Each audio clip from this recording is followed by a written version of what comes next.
Assalamualaikum warahmatullahi wabarakatuh. Alhamdulillahirrabbilalamin. Wassalatu wassalamu ala asrafil anbiya wal mursalin wa ala alihi washabihi ajma'in amma ba'du.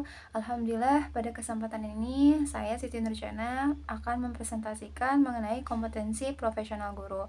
Sebelumnya mohon maaf untuk teman-teman, saya memberikan presentasi ini melalui tayangan video. Semoga teman-teman dapat memahaminya ataupun ada yang nantinya ingin dipertanyakan bisa melalui Google Classroom. Terima kasih.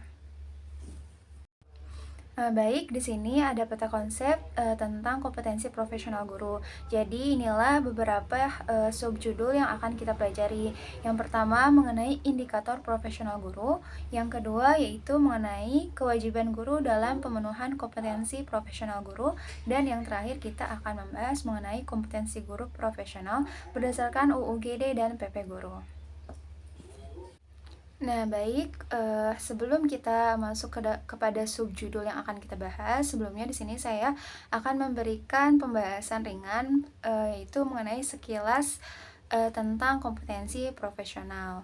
Nah, di sini ada 3 poin yang saya cantumkan. Yang pertama, kompetensi profesional adalah kemampuan penguasaan materi pelajaran secara luas dan mendalam yang memungkinkan membimbing peserta didik memenuhi standar kompetensi yang ditetapkan dalam standar nasional pendidikan. Nah, jadi di sini merupakan penjelasan mengenai kompetensi pendidikan. Nah, kalau untuk di dalam undang-undang guru dan dosen, penjelasan kompetensi profesional itu dia hanya terbatas sampai kata kemampuan penguasaan materi pelajaran secara luas dan mendalam saja.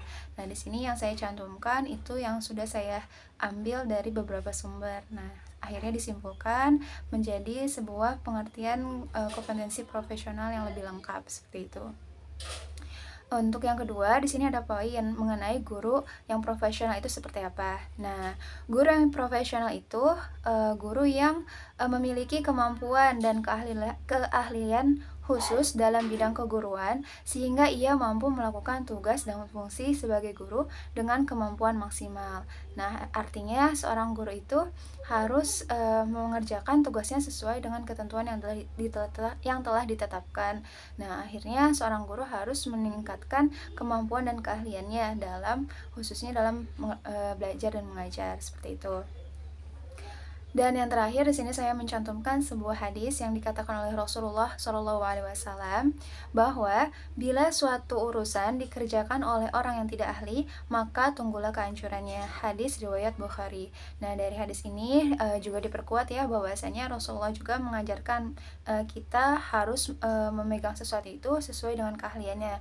Nah, seperti seorang guru, maka apabila dia akan membimbing atau mendidik peserta didiknya, maka dia harus meningkatkan keahliannya serta selalu mengasah kemampuannya seperti itu agar peserta didiknya nanti yang dihasilkannya sesuai dengan tujuan pendidikan seperti itu.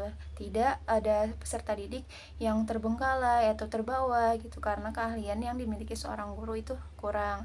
Nah, oleh karena itu disinilah seorang guru harus mempunyai profesionalitas sebagai pengajar seperti itu.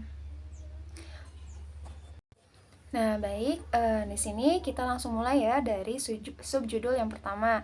Nah, yaitu tentang indikator profesional guru. Di sini saya mencantumkan 6 indikator. Sebenarnya di dalam sumber-sumber yang lain saya melihat referensinya itu banyak ya.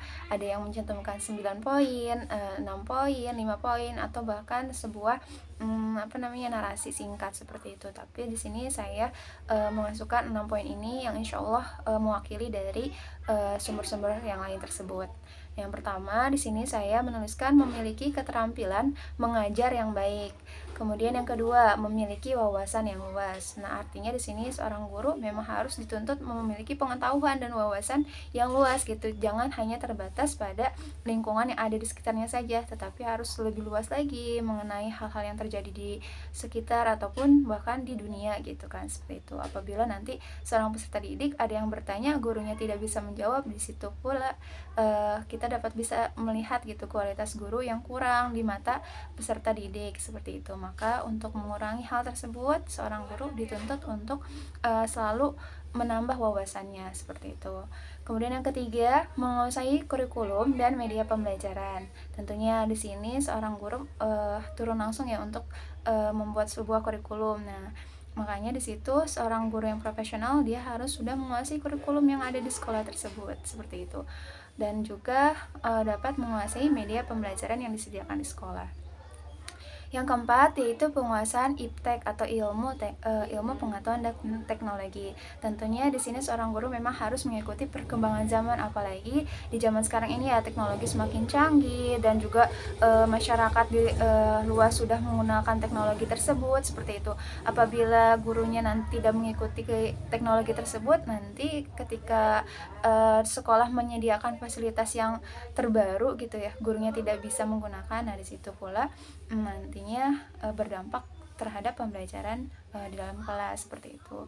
Jadi seorang guru pula harus menguasai ilmu pengetahuan dan teknologi.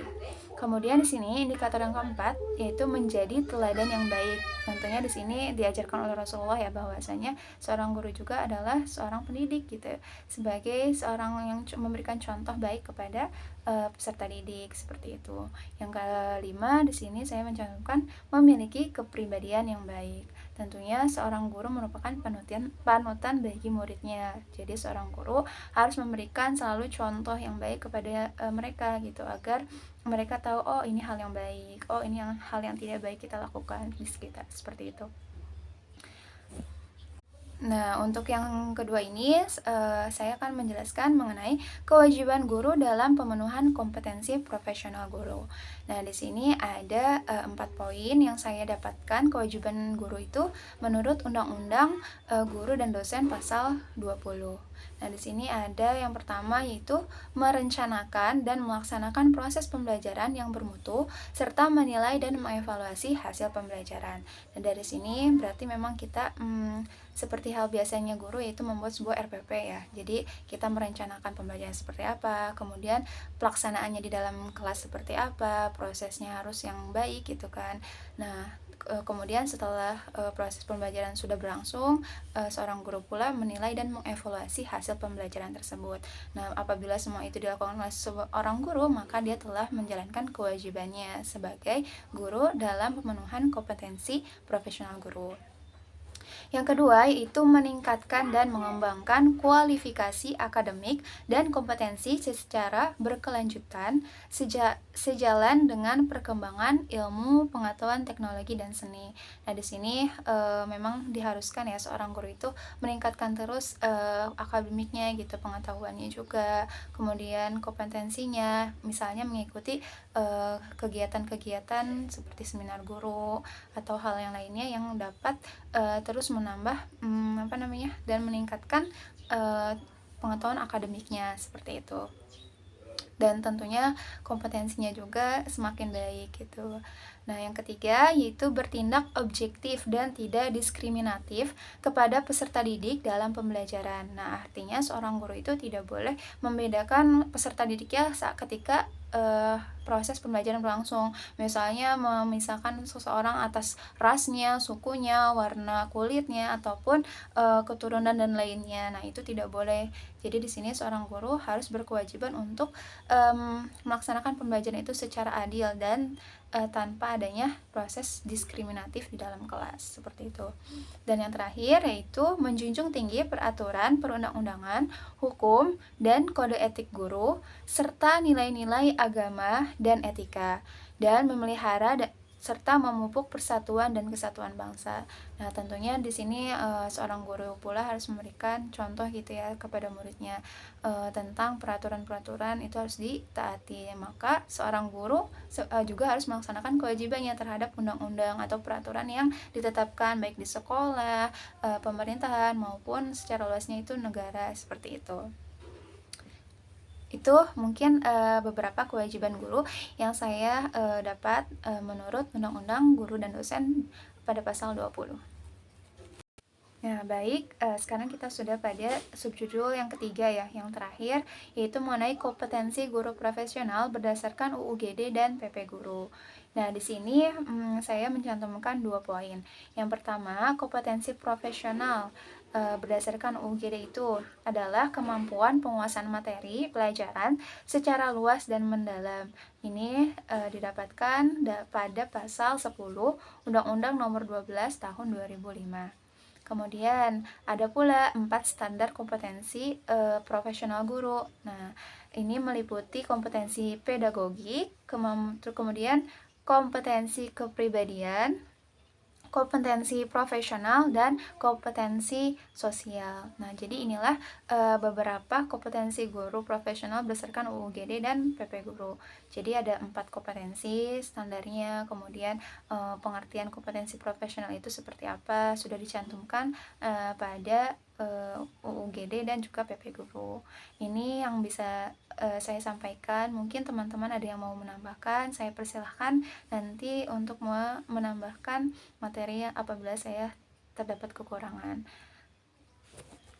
Nah, baik, jadi kesimpulannya dapat kita simpulkan ya bahwasanya kompetensi profesional itu adalah kemampuan penguasaan materi pelajaran secara luas dan mendalam yang memungkinkan membimbing peserta didik memenuhi standar kompetensi yang ditetapkan dalam Standar Nasional Pendidikan. Tentunya kompetensi profesional guru ini terdapat beberapa indikator.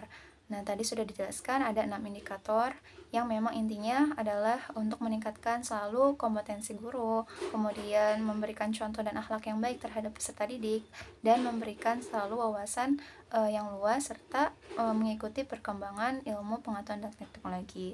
Kemudian ada pula kewajiban-kewajiban yang harus dilakukan seorang guru untuk memenuhi profesional guru. Tadi sudah dijelaskan ada 4 yang bisa dilakukan seorang guru dalam melaksanakan kewajibannya.